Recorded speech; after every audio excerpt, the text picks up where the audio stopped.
AP శాసన మండలిలో budget కేటాయింపులపై వాడి వేడి చర్చ జరిగింది. జీడీపీపై కూటమి ప్రభుత్వం మభ్యపెట్టే లెక్కలు చెప్పిందన్న బొత్స వ్యాఖ్యలకు మంత్రి అచ్చెన్నాయుడు కౌంటర్ ఇచ్చారు. లక్షల కోట్ల అప్పు తెచ్చి వైసీపీ ప్రజలనెత్తిన అప్పు భారం మోపిందంటూ మండిపడ్డారు.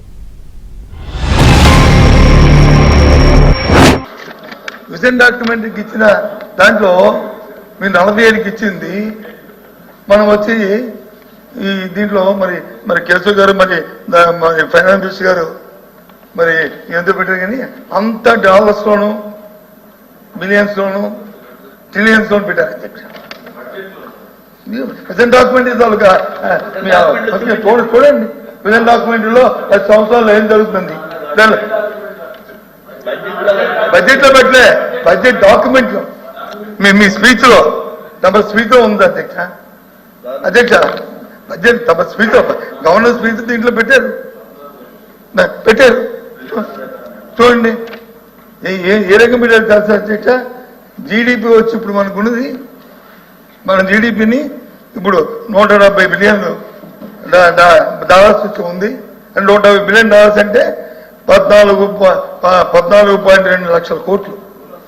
ఇది 47కి వెళ్ళినప్పటికీ 2.4 ట్రిలియన్ అంటే 200 లక్షల కోట్ల రూపాయలకి వెళ్తుంది. ఏ రకంగా వాస్తవం కాదు? మీరు 5 సంవత్సరాలు 2 లక్షల కోట్లు తీసుకొచ్చారు. ఒక్కదానికైనా నిర్ధకమైనటువంటి ఆశ్రమిత ఇరిగేషన్ ప్రాజెక్టులు రాయలసీమ నుంచి ఇచ్చాపురం వరకు వెళ్దాం, ఒక్క ప్రాజెక్టుకైనా సరే మీరు డబ్బులు ఇచ్చి పూర్తి చేసి ఓపెన్ చేసిన సందర్భం ఒకటి ఉంటే అది కూడా చెప్పండి.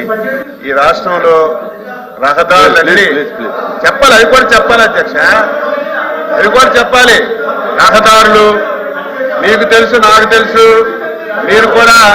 మీరు కూడా నరసాపురం భీమవరం ఏరియాలు తిరిగేవాళ్ళు. గోతులు తప్ప ఎక్కడైనా రోడ్డు ఆకారం కనబడిందా? 5 సంవత్సరాలు దాని మీద ఒక పైసను ఖర్చు పెట్టారా?